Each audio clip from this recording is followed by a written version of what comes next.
같이 우리 다 같이 한 마음으로 요한복음 14장 1절 말씀 같이 합독해 보도록 하겠습니다. 너희는 마음에 근심하지 말라. 하나님을 믿으니 또 나를 믿으라. 아멘. 사랑하는 여러분, 우리 인생은 참 연약합니다. 겉은 화려해 보이지만 또 단단해 보이며 그리고 유머러스하고 또 많은 사람들이 이야기를 하면서 화려한 언변을 또 화려한 제스처를 취하고 있지만 각자 홀로 있을 때는 눈물을 흘리곤 합니다. 근심이 있기 때문에 불안해서 두려워서. 그래서 성경은 자주 반복적으로 우리에게 말합니다. 두려워하지 말아라. 근심하지 말아라. 나를 믿으라 라고 말씀하고 있습니다. 사랑하는 여러분, 근심이 있습니까? 자신도 모르는 순간적인 두려움과 불안함이 있습니까? 주님께서는 그 근심과 두려움과 불안함을 해결할 수 있는 유일한 방법은 예수 그리스도를 믿는 것입니다. 그래서 우리 주님께서 우리에게 위로하여 주세요. 나를 믿으라. 마치 부모가 자녀를 꼭 끌어안으면서 토닥토닥 감싸주듯이 우리 주님께서는 여러분을 꼭 끌어안으시면서 토닥토닥 감싸주면서 이렇게 말합니다. 나 예수를 믿으라. 내가 너와 함께 할 것이란다. 내가 너를 축복해 줄 것이란다 라고 하면서 여러분들이 굉장히 귀하게 여기는 말씀 중에 하나가 이사야서 43장 2절 말씀에 보면 우리가 물 가운데 지날지라도 물이 우리를 침몰하지 못합니다. 내가 물 가운데로 지날 때 내가 너와 함께 할 것이다. 강을 건널 때에도 물이 너를 침몰하지 못할 것이며 내가 불 가운데로 지날 때 타지도 아니할 것이요 불꽃이 너를 사르지도 못하리라. 아멘. 불꽃도 여러분 어떤 강물도 여러분 침몰하지도 여러분을 태우지 못합니다. 하나님이 우리와 함께 하시겠다. 제자들이 오늘 이렇게 두려워하는 데는 이유가 있었어요. 여러분도 근심하고 두려워하는 데는 이유가 있지 않습니까? 물질의 문제, 어떤 질병의 문제, 친구 같은 바이러스의 문제, 내가 앞으로 어떻게 살아갈까? 또 내 자녀는 앞으로 어떻게 살아나갈 것인가? 너무 걱정이 되죠. 여러 가지가 있어요. 우리 걱정할 것이 너무 많습니다. 근심할 것이 너무 많죠. 제자들도 그리하였었습니다. 요한복음 13장 마지막 절에 보면은 예수님께서 제자들에게 이렇게 말합니다. 이제 내가 너희들 떠날 것이란다. 떠난다는 말씀과 함께 나는 십자가를 지게 될 것이란다. 예수님은 죽음을 예고하십니다. 그 말을 들었던 베드로가 예수님께 다시 되묻습니다. 예수님 어디를 가신다는 것이죠? 당신께서 가시는 곳이 어디입니까? 시몬 베드로가 이르되 주여 어디로 가시나이까? 예수께서 대답하시되 내가 가는 곳에 내가 지금은 따라올 수 없으나 후에는 따라오리라. 아멘. 예수님은 가신다고 말씀하십니다. 그때 우리는 묻죠. 예수님 어디로 가십니까? 나도 같이 가기 원합니다. 나도 그곳에 오르기 원합니다. 그러나 그곳은 예수님 가시는 그 길은 우리가 같이 갈 수 있는 길은 아닙니다. 예수님 지금 어디를 향해서 가고 있습니까? 십자가를 향해서 가고 있습니다. 그리고 십자가 위에 오르십니다. 바로 우리의 죄를 사하여 주시기 위해서. 베드로는 십자가 위에 오를 수가 없어요. 베드로는 죄인이기 때문에. 죄가 없으신 완전한 의인이신 예수님만이 십자가 위에 오르실 수 있습니다. 그리고 그분께서는 나의 죄를 위해서 대속의 제물이 되어주십니다. 예수님께서 정말 찔리신 그 못은 내 손에 찔러져야 되고 예수님의 못 박힌 그 발은 내 발이 못 박혀야 되는데 나를 대신해서 예수님은 찔림을 당하셨고 나를 대신하여서 채찍에 맞으셨고 나를 대신해서 죽으셨습니다. 왜 우리 예수님께서 찔리셨고 채찍에 맞으시고 죽으셨습니까? 바로 우리의 죄를 사하여 주시겠도다. 아멘. 우리 같이 읽겠습니다. 그가 찔림은 우리의 허물 때문이요 그가 상함은 우리의 죄악 때문이라. 그가 징계를 받음으로 우리가 평화를 누렸고 그가 채찍에 맞으심으로 우리는 나음을 받았도다. 그러나 우리는 다 양 같아서 각기 제 길로 갔거늘 우리 예수님께서 우리 모든 죄악을 다 담당하셨습니다. 그리고 요한일서 1장 7절 말씀에 그 아들 예수의 피가 우리는 모든 죄에서 깨끗하게 하여 주셨다고 말씀합니다. 같이 읽습니다. 그가 빛 가운데 계신 것 같이 우리도 빛 가운데 행하면 우리가 서로 사귐이 있고 그 아들 예수의 피가 우리를 모든 죄에서 깨끗하게 하실 것이요. 아멘. 그 아들 예수의 피가 우리를 모든 죄에서 깨끗하게 하여 주십니다. 있습니다. 그분께서 흘리신 피로 우리가 깨끗함을 받아서 죄인인 우리가 의인이 되었고, 예수께서 죽으심으로 내가 생명을 얻었으며, 예수님께서 부활하심으로 우리는 저 천국 영생을 얻게 되었습니다. 오직 예수님의 공로였습니다. 예수님의 은혜였습니다. 크로스 위 많은 찬송을 줬던 그가 이런 고백을 합니다. 어느 날 내 땅에 있는 육신의 장막이 무너질 것일세. 그날이 얼마나 빨리 올지 나는 말할 수 없네. 그러나 내가 아는 것은 이것, 나를 위해 하늘에 예비될 초소가 지금 내 모든 것을 다 소유하고 있네. 그리고 얼굴과 얼굴을 맞대며 내가 주님을 배우며 들 이야기, 은혜로 구원받았나이다. 얼굴과 얼굴을 맞대며 주님을 배울 때 내가 드릴 이야기, 고백, 은혜로 구원받았나이다. 아멘. 우리도 주님과 얼굴과 얼굴을 맞대며 우리가 주님께 고백해야죠. 주님, 은혜로 구원받았습니다. 당신의 공로로 구원받았습니다. 나 같은 죄인 살려주신 주님의 은혜 너무너무. 사랑하는 여러분, 오직 주님의 은혜로 구원을 받았습니다. 오직 주님께서 하셨습니다. 그래서 예수님께서 말씀합니다. 그것은 십자가 믿는 베드로야, 너 갈 수 있는 건 아니야. 이건 나 혼자만이 할 수 있는 일이란다. 내가 너를 위해서, 제자들을 위해서, 바로 우리 모든 교우님들을 위해서, 온 인류를 위해서 나는 십자가에 죽을 것이란다. 그러나 걱정하지 마, 두려워하지 마. 난 다시 살아날 것이고 부활을 선포하시. 나를 믿으라. 근심을 몰아낼 수 있는 방법은 첫 번째, 예수 믿는 겁니다. 뭘 믿는 것입니까? 예수님 하셨던 말씀을 믿는 거예요. 예수께서 말씀하셨잖아요. 지금 왜 베드로와 제자들이 근심합니까? 예수님 떠나신다는 그 소식을 들었기 때문에, 예수님께서 죽으신다는 말을 들었기 때문에 근심하죠. 그러나 그 말만 들으면 안 되는 겁니다. 예수께서 죽으시지만 다시 살아나십니다. 그렇기 때문에 그 말을 믿어야 되는 거예요. 우리의 모든 상황, 근심스러울 수밖에 없는 상황이 있을 것입니다. 자녀를 보면은 근심스럽습니다. 가정을 보면 근심스러울 수 있어요. 여러분 자신을 보면 근심스러울 수 있습니다. 여러분 또한 친구같이 이렇게 어려운 시국이 되면 너무 근심스럽죠. 그러나 근심스러운 상황에서 예수를 믿어야 되는 겁니다. 예수 믿는다는 것은 그 근심스러운 상황을 말씀으로 다시 재해석할 수 있어야 돼요. 믿음의 눈을 다시 볼 수 있어야 되는 것입니다. 분명 예수님이 죽으시는 그 말씀을 들었을 때 근심스럽지만 그 다음 말씀도 들으셔야죠. 예수님 다시 살아나신다는 그 말씀을 듣고 그 말씀으로 근심을 몰아내고 재해석을 할 수 있어야 되는 것입니다. 자녀만 보면 지금 나의 몸의 상태와 지금 가정의 환경과 지금 사업적인 문제만 보면 너무 근심스럽지만 그 상황만 보지 마시고 하나님께서 주셨던 열의 말씀을 기억하십시오. 그 말씀을 기억하고 다시 재해석하십시오. 다시 믿음의 눈을 보시길 바라겠습니다. 고린도후서 6장 9절과 10절 말씀에 보면 주님 이렇게 말합니다. 너는 무명한 자가 아니야. 넌 유명한 자야. 아멘. 우리의 모습만 보면 너무 무명해 보이죠. 우린 죽은 자 같지요. 그런 주님 말합니다. 보라, 무명한 자 같으나 유명한 자요. 유명한 자로 믿음으로 보셔야 되는 겁니다. 죽은 자 같으나 보라, 우리가 살아있고, 징계를 받은 자 같으나 죽임을 당하지 아니하고, 근심하는 자 같으나 항상 기뻐하고, 가난한 자 같으나 많은 삶을 부유하게 하고, 아무것도 없는 자 같으나 모든 것은 가진 자로다. 아멘. 아무것도 없는 내 자신을 바라볼 때 다시 믿음으로 재해석해야 되는 겁니다. 아, 나는 모든 걸 가진 자지. 예수를 소유하게 되면 모든 걸 다 소유하게 되는 것입니다. 그래서 세상을 이기는 것은 여러분 믿음이에요. 요한일서 5장 4절 말씀 같이 읽습니다. 무릇 하나님께로부터 난 자마다 세상을 이기느니라. 세상을 이기는 승리는 이것이니 우리의 믿음입니다. 아멘. 하나님께로부터 난 자, 바로 여러분을 말하죠. 그리스도인들 세상을 이기느니라. 이 말씀 믿고 여러분 세상을 승리로 이끄셔야 되는 겁니다. 나는 이기는 자야. 나는 하나님의 자녀야. 이미 나는 승리자야. 자신이 승리자임을 선포하면서, 축복자임을 선포하면서 그 믿음을 가지고 모든 상황을 바라보십시오. 그리고 근심을 몰아내야 되는 겁니다. 1절 말씀 보면 주님 말합니다.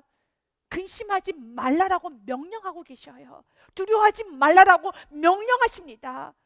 그리고 지금 또 명령하셔요. 하나님 믿으니 나 예수를 믿으라 라고 말씀합니다. 2절 말씀에 구체적으로 우리 제자들 믿어야 될 것은 우리 예수님께서는 그들을 위해서 떠나신 거예요. 내가 아버지 집에 거할 곳이 많도다.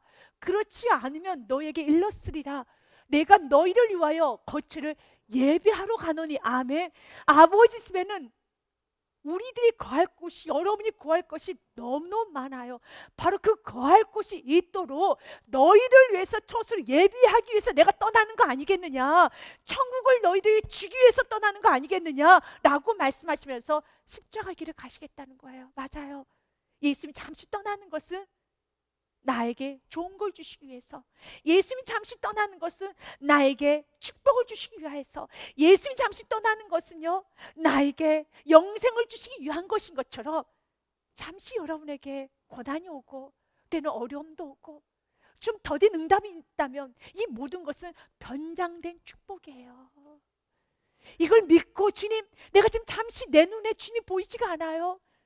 내 눈에 축복이 보이지가 않아요.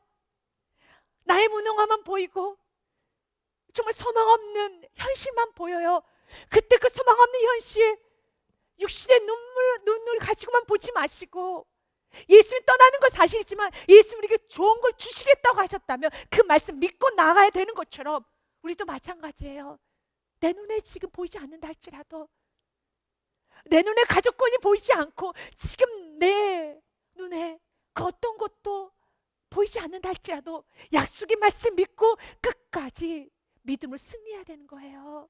충성으로 한 걸 한 걸 나아가야 되는 것입니다. 마틴 루터가 이 부분에 대해서 이렇게 고백을 합니다. 하나님을 소유하면 모든 것을 소유하는 것이요, 하나님을 잃으면 모든 것을 잃는 것이다. 그리스도 곁에 머물라. 비록 당신의 눈은 그분을 보지 못하고 당신의 이성은 그분을 이해할 수 없을지라도, 아멘, 내 눈에 보이지 않아도, 내 이성이 다 이해되지 않아도 그리스도의 곁에 near to die, 주님 앞에 머무십시오. 스테이 하십시오. 버티십시오. 제자들 지금 버텨야 되는 것입니다. 믿음으로 버텨야 되는 것입니다. 떠나면 안 되는 것입니다. 끝까지 약속의 말씀 붙들고 나아가야 되는 것입니다. 그러면 주님은 그 약속 말씀하신 그대로 반드시 이루어지는 것입니다. 예수님께서 십자가에서 죽으셨죠. 그러나 부활하시지 않았습니까? 예수님의 부활하심을 알지 못했던 마리아가 예수님의 시신에 향품을 바르기 위해서 무덤가를 찾아갑니다. 그런데 무덤의 문이 활짝 열렸어요. 그 안을 들여다보니 빈 무덤이에요. 그래서 마리아가 슬피 웁니다. 그때 천사가 이렇게 말합니다. 천사가 여자들에게 말하 이르되 너희는 무서워하지 말라. 십자가에 못 박힌 예수를 너희가 찾는 줄 내가 아노라. 맞아요. 우리 예수 십자가에 못 박혔어요. 맞습니다. 여러분이 어렵고 지금 힘들고 때는 고난이 있고 두려운 거 그 사실입니다. 그러나 그것이 전부가 아니에요. 예수님 부활하셨습니다. 말씀대로 살아나셨습니다. 6절 말씀 같이 읽겠습니다. 그가 여기 계시지 않고 그가 말씀하시던 대로 살아나셨느니라. 와서 그가 누우셨던 것을 보라. 아멘. 말씀하시던 대로 살아나셨느니라. 예수님은 말씀하신 대로 살아나셨어요. 그래서 우리가 믿어야 되는 것은 말씀입니다. 그래서 말씀이 없으면 우리는 고난을 이겨갈 수가 없어요. 말씀이 없으면 우리는 그 위경에서 지나갈 수가 없는 것입니다. 참 많은 어려움을 겪었던 다윗이 시편 119편에 보면 말씀이 나를 살리셨습니다. 말씀이 모든 재앙에서 나를 건지셨습니다. 말씀 없었으면 나는 진멸당했을 것입니다 라는 고백을 참 많이 합니다. 시편 119편 92절 말씀 보면 주의 법이, 주의 말씀이 나의 즐거움이 되지 아니하였다면 내가 내 고난 중에 멸망하였을 것입니다. 93절에도요. 내가 주의 법도들 영원히 잊지 아니하오니 주께서 이것들 때문에, 주의 말씀들 때문에 오늘도 선포되어지는 그 말씀을 내서 나를 살게 하셨습니다. 내가 살아났습니다. 그래서 예배는 나를 살리는 것이에요. 예배는 내가 근심과 두려움이 있을 때, 또 약속의 말씀을 잃어버렸을 때 다시 그 말씀을 들음으로써 내가 살아나야 되는 것입니다. 주님께서는 우리에게 말합니다. 우리 현지에 내 육신의 눈으로 볼 수 있는 나의 상태가 현실이 아니라 믿음이 현실입니다. 그럼 믿음은 현실이 되는 것입니다. 사사기서에 보면 기드온에게 하나님 이렇게 말합니다. You are mighty warrior. 너는 큰 용사야 라고 말합니다. 그런데 기드온의 모습은 용사가 아니에요. 너무 연약한 자입니다. 무능한 자입니다. 아무것도 할 수 없는 연약한 남성일 뿐입니다. 그런데 하나님은 그에게 넌 mighty warrior, the great warrior, 너는 용사야 라고 말합니다. 어떻게 큰 용사가 될 수 있습니까? 우리 성경은 12절에 기드온이 용사 될 수 있었던 것이 유일한 한 가지입니다. 여호와의 사자가 기드온에게 나타나 이르되 큰 용사여 여호와께서 너와 함께 계시도다. 아멘. 주님이 함께하면 큰 용사예요. 여러분 주님과 함께 하십니까? 여러분 큰 용사입니다. 그러나 여러분들 주님을 떠나 있더라면, 이 말씀과 거리가 멀어져 있더라면 여러분 용사가 아니에요. 큰 용사도 아닙니다. 작은 용사도 아니고 여러분은 정말 너무너무 힘없는 자가 되는 거예요. 그는 힘없는 자였었지만 여호와 함께 했더니 메뚜기 때보다 더 많았던 미디안 족속을 다 진멸합니다. 16절의 말씀에도 한 번 더 말합니다. 여호와께서 그에게 이르시되 내가 반드시 너와 함께 하리니 아멘. 내가 미디안 사람 치기를 한 사람 치듯하라 하시니라. 미디안이라는 환경은 너무 크죠. 기드온과 미디안과 싸웠을 때 당연히 기드온은 여러분 질 것입니다. 당연히 기도는 무너질 것이에요. 골리앗은 큰 인물 앞에 어린 소녀 다윗은 무너지게 되죠. 그러나 하나님이 함께한 기도는 메뚜기 때보다 더 많은 미디안 족속을 완전히 진멸시킬 수 있고, 하나님과 함께한 어린 용사 다윗은 저 골리앗을 여러분 한 방에 무너뜨릴 수 있음을 믿으시길 바라겠습니다. 그래서 세상은 나 혼자 힘으로 사는 게 아니에요. 하나님과 함께 가는 것입니다. 하나님 믿는 믿음으로 나아가는 것입니다. 가정에, 사업장, 직장, 여러분 매 순간순간마다 여러분 혼자 힘으로 살려고 하지 마십시오. 이길 수 없어요. 100점 100패이십니다. 그러나 하나님과 함께 하면은 100전 100승입니다. 하나님과 함께 나아가는 자, 세상이 감당 못하는 자가 되는 것이고, 하나님과 함께 나아가는 자, 여러분 승리밖에 없습니다.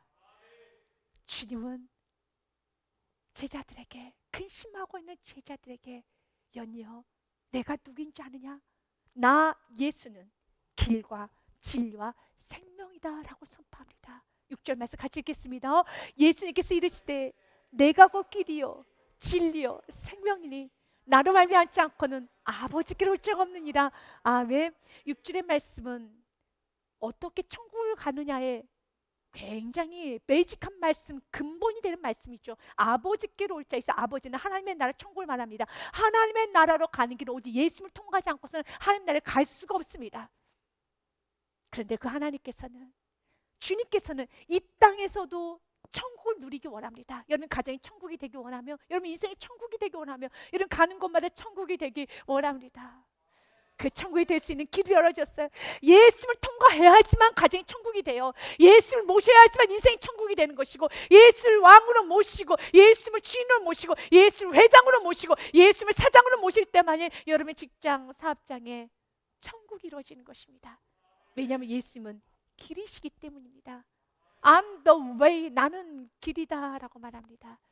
그래서 이곳엔 길이 없어, 여기는 길이 없는 것 같아, 길이 없는 그곳에도 예수님이 함께 가면 길 없는 곳에 길이 나요. 왜요? 예수님 자체가 길을 가르쳐 주시는 인도자가 아니라 예수님 자체가 길이에요. 그래서 우리는 환경에 관해서 고민하는 것이 아니라, 이 환경을 하면은 내가 이런 환경이면 내 삶이 풀리겠지 해서 환경을 찾아다니는 것이 아니라, 예수님과 밀착해서 예수님 길이시기 때문에, 예수님 모시는 그곳에는 길 없는 것도 예수님 자체가 길이시기 때문에 길이 있는 말씀만 살아야 되는데, 길 대신 예수님 안에 산다는 것이 무엇인가? 예수님은 이 땅에 무엇으로 오셨냐면 말씀이 육신이 된 우리 가운데 거하시며, 아멘. 말씀이 육신이신 예수님으로 오셔서 우리 가운데 거하시는 겁니다. 곧 길이 되신 예수님 안에 거한다는 것은 내가 말씀 안에 거하는 것입니다. 그 말씀은 곧 진리고요. 흔들리지 않는 진리, 변하지 않는 진리, 여러분 기우뚱하지 않는 진리라는 겁니다. 우리가 사는 세상은 어제의 답이 오늘의 답이 아닐 수 있어요. 계속 변합니다. 그러나 변한 모든 세대 가운데 영원히 변하지 않고 절대 흔들리지 아니하는 여러분 진리가 있어요. 그 진리가 무엇입니까? 말씀이라는 것입니다. 내가 곧 길이 될 것이고 내가 또 진리가 될 것이다. 이 말씀은 여러분의 삶의 길입니다. 이 말씀 여러분 삶의 진리입니다. 그래서 여러분이 너무 근심스러울 때, 너무 고민이 될 때 말씀을 들으세요. 예배를 드리세요. 그리고 그 말씀 믿으세요. 그 근심을 몰아내시길 바라겠습니다. 그럴 때 여러분 삶에는 생명의 역사가 일어나는 것입니다. 살아나는 역사가 일어납니다. 우리는 영혼을 살리고 싶고 가정도 살리고 싶고 그리고 또한 사회도 살리고 싶고 이 나라 민족 열방을 다 살리고 싶죠. 그러나 우리는 살릴 수 없어요. 생명 대신 예수님 안에 거할 때면 다 살아나는 것입니다. 가정이 살아나기 원한다면 예수님을 모시십시오. 중심으로 모십시오. 왕 중에 왕으로 모십시오. 만주의 주로 모십시오. 여러분 인생이 살아나는 인생이 되기 원한다라며 여러분의 가정과 여러분 사업적 일터가 살아나기 원하며 이 나라 임조 세계 열방이 살아나기 원한다면 우리는 정말 왕 중에 왕이신 예수를 모셔야 되는 겁니다. 초청을 환영해야 되는 것입니다. 예수님 어서 오시옵소서. 당신을 환영합니다. 당신을 사랑합니다. 예수님 말씀 앞에 엎드리십시오. 예수님 말씀 앞에 순종하십시오. 예수님 말씀 앞에 나아가시기 바라겠습니다. 오스왈드 챔버스가 예수님 말씀에 엎드려 사는 것이 얼마나 행복이지만 참 어렵다는 분에서 이런 이야기를 합니다. 우리는 사람들의 간증을 듣는 것은 좋아하지만 하나님께서 우리에게 친히 말씀하시는 것은 싫어합니다. 여러분은 어떤가요? 간증 듣는 건 너무 좋아하고 눈물도 흘리지만 오늘 예배 시간 나에게 하시는 말씀을 좀 듣기를 힘들어 하십니까? 그 이유에 대해서 이런 말합니다. 하나님께서 우리에게 직접 말씀하시는 것을 왜 그토록 두려워합니까? 하나님께서 말씀하시면 그 말씀에 순종하든지 불순종하든지 양자택일을 해야 하기 때문입니다. 맞아요. 간증 듣는 건 좋지요. 여러분 정말 예수님 만나서 이렇게 복 받았습니다 라는 말을 듣는 건 너무 좋지요. 그럼 오늘 나에게 선포되어진 바로 여러분 안에 계신 성령님께서 진리 영이신 여러분께서 오늘 내가 순종해야 되고 오늘 내가 버려야 될 우상, 오늘 내가 고쳐야 될 나의 습관, 오늘 내가 무너뜨려야 될 내 안에 있는 우상들을 성령님께서 터치하실 때, 만지실 때, 관여하실 때 그 성령님의 음성에 순종해 보십시오. 그렇다면 여러분 삶에 생명의 역사가 일어나요. 여러분 삶에 풍성해지는 것입니다. 제자들은 충분히 근심할 수 있는 상황입니다. 예수님이 떠나신다고 하시니까요. 그러나 예수님 다시 오신다고 말씀하셨잖아요. 3절 말씀에 뭐라고 말씀하셨습니까? 가서 너희를 위하여 거처를 예비하면 내가 다시 와서 너희를 내게로 영접하여 나 있는 곳에 너희도 있게 하리라. 아멘. 이 말씀은 이제 부활을 다 하시고 예수님이 승천하시고 난 후에 다시 오실 예수님을 기록해놨어요. 바로 우리가 이 땅에서 기다려야 되는 예수님이십니다. 과거 2000년 전에 예수님 오셨어요. 그리고 구원을 이루셨습니다. 근데 그 예수님은, 구원을 이루신 예수님은 다시 오셔서 우리를 데리고 가십니다. 저 천국을 데리고 가십니다. 다시 오실 예수님을 우리는 기다리며 오늘도 거룩한 신부의 모습으로 살아야 됩니다. 때론 내 삶에 어려움이 있다 할지라도, 근심이 있다 할지라도 그 근심을 이 말씀으로 제자들 몰아내면서 기쁨으로 역정시켜야 되는 것처럼 우리도 동일합니다. 저녁에 좀 울음이 깃들지라도 아침에는 기쁨이 오리로다. 하나님 나에게 항상 최고의 것을 주셔, 하나님 나에게 항상 좋은 걸 주셔 라는 그런 믿음을 가지고 모든 상황에서 진리신 말씀에 순종만 하겠습니다. 진리 말씀 안에 거하겠습니다. 그리스도 곁에 머물겠습니다 라는 고백으로 이번 한 주간도 믿음으로 굳건히 승리하시길 바라겠습니다. 시편 30편 5절의 말씀으로 오늘 말씀 마무리하고자 합니다. 그 위에 노염은 잠깐이요 그의 은총은 평생이로다.